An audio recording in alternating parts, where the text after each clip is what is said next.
பூரண நிறைவு.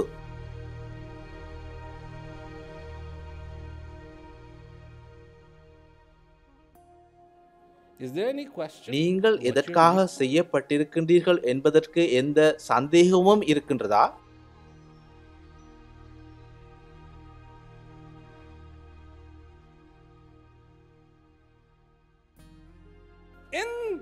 இந்த உடம்புக்கு உள்ளே, இந்த ஓட்டுக்கு உள்ளே, அதை பற்றி உண்மையில் சொல்ல போனால் அது மண்ணினாலேயே ஆக்கப்பட்டிருக்கின்றது. அதற்கு உள்ளே வீற்றிருக்கின்றது முடிவற்றது. முடிவற்றது என்பதன் அர்த்தம் என்ன? எப்போதுமே இருந்தது, இப்போதும் இருக்கின்றது, எப்போதுமே இருக்கும் என்று சொன்னாலே போதும். அது சுமாராக நல்லதொரு வரைவிலக்கணம். அதன் வல்லமையை பற்றி சொன்னாலே போதும். அதாவது உங்களுக்குள் ஏதோ ஒரு பொருள் இருக்கின்றது, அதற்கு இந்த மண்ணை ஆட வைக்கும் ஆற்றல் இருக்கின்றது. பேச வைக்க, நடக்க வைக்க, எல்லாவற்றிற்கும் மேல் மிகவும் முக்கியமாக இந்த மண்ணுக்குள் எனக்கு வெவ்வேறு விஷயங்கள் வேண்டும் என்ற தேவைகளை உருவாக்குகின்றது. தேவைகளை உணர்தல். இதுவே மிகவும் அபூர்வமான ஒன்றிணைந்த கூட்டமைப்பு. இந்த செயல்பாடு உருவமையும் போது அதைத்தான் சொல்வது உயிர் இருக்கின்றது என்று.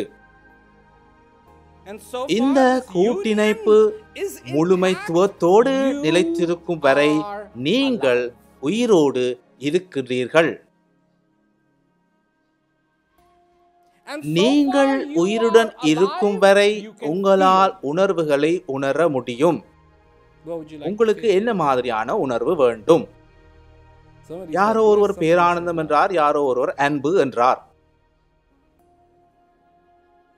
உங்களுக்கு தெரியுமா, நீங்கள் இரண்டையுமே அனுபவிக்கலாம். அதற்கும் மேலாக பேரானந்தத்தை அனுபவிப்பது மட்டுமல்லாமல் பூர்ணமான திருப்தி உணர்வோடும் இருக்கலாம். பூர்ண திருப்தி உணர்வோடு இருப்பது மட்டுமல்லாமல் ஆனந்தமாகவும் இருக்கலாம். ஆனந்தமாக இருப்பது மட்டுமல்லாமல் சந்தோஷமாகவும் இருக்கலாம். அதே போன்று எத்தனையோ. ஆனால் உங்களால் உங்களுக்குள் இருக்கும் அந்த முடிவில்லா பொருளை உணர முடியுமானால் மட்டுமே நீங்களும் இந்த பூமியின் மேற்பரப்பிலே இருக்கும் ஒவ்வொரு நபருக்கும் தெரியும், நீங்கள் ஒரு பூரண நிறைவை உணரும் போது அதை விட நல்லதொரு உணர்வு இல்லை என்று.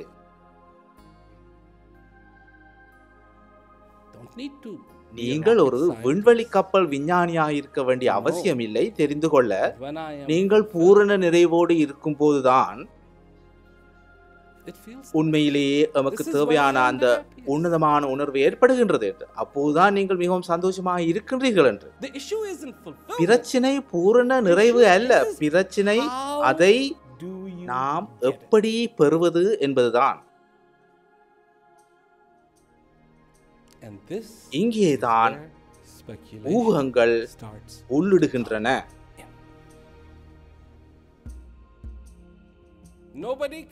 ஒருவரும் உங்களுக்கு சொல்ல முடியாது நீங்கள் இப்போது பூரண நிறைவை பெற்றுவிட்டீர்கள் என்று.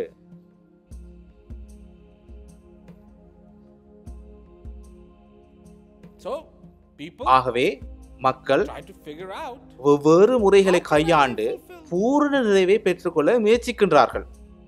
மக்கள் கூறுகின்றார்கள், இந்த புத்தகத்தை வாசியுங்கள், நீங்கள் பூரண நிறைவை பெற்றுவிடுவீர்கள் என்று. இந்த மார்க்கத்தை பின்பற்றுங்கள், நீங்கள் பூரண நிறைவை பெற்று விடுவீர்கள் என்று.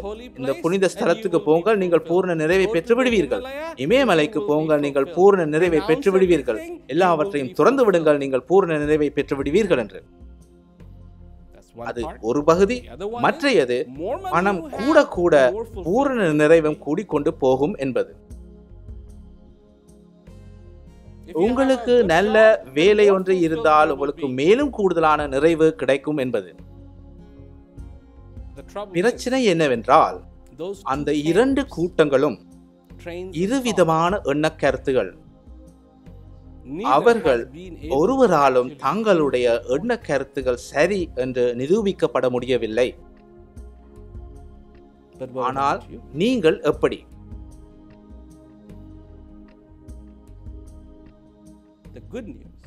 நல்ல செய்தி என்னவென்றால் ஆம் ஆம் ஆம் ஆம் ஆம், இது ஊகிப்பதல்ல, இது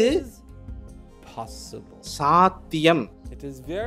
இது நிச்சயமாக நிச்சயமாக நிச்சயமாக நிச்சயமாக நடக்கக்கூடியது.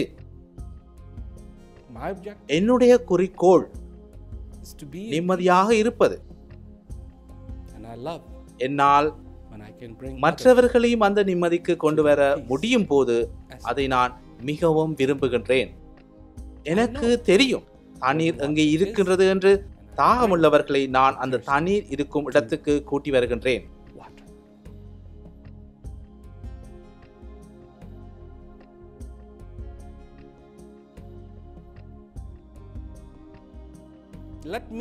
வாருங்கள், வாழ்க்கையின் திருஷ்டியுடன் உங்களை திரும்பவும் தொடர்பு படுத்தி வைக்கின்றேன். அந்த திருஷ்டி உங்களிடம் இருக்கின்றது, உங்கள் ஒவ்வொருவருக்கும்.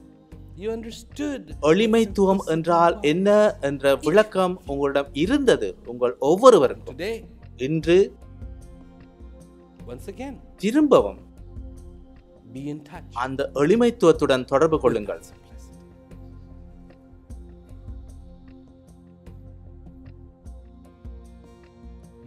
நீங்கள் அனுபவிக்கக்கூடிய அதி அற்புத நிறைவு அதுதான்.